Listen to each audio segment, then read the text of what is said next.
There's something about any kind of shot that you get that sort of plays with time dilation where it lives on a spectrum of gambling. You have slow motion, which is a very short moment that if you get it right, it looks great, and it takes a very little amount of time to gather, so you can rattle those off, and it looks cool.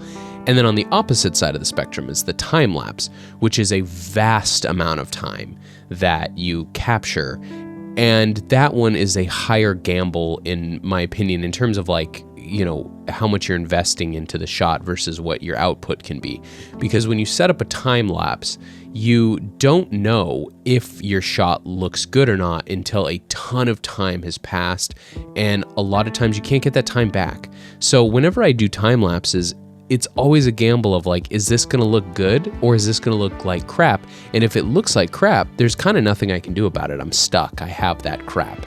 And it's a gamble that I have always leaned away from, really, because you can do short time lapses, but it doesn't look as cool. The really impressive time lapses are ones done over a huge amount of time, and you know, are of the sky or something really impressive. So that's why they're impressive, because you don't see them very often. And the reason you don't see them very often is because they take a high level of skill to execute properly and to make them look good. And that's something I'd like to force myself to get better at, and to being able to identify as the right environment, the right time, the right framing, the right amounts of motion within the time lapse that I'm trying to predict that I'll get.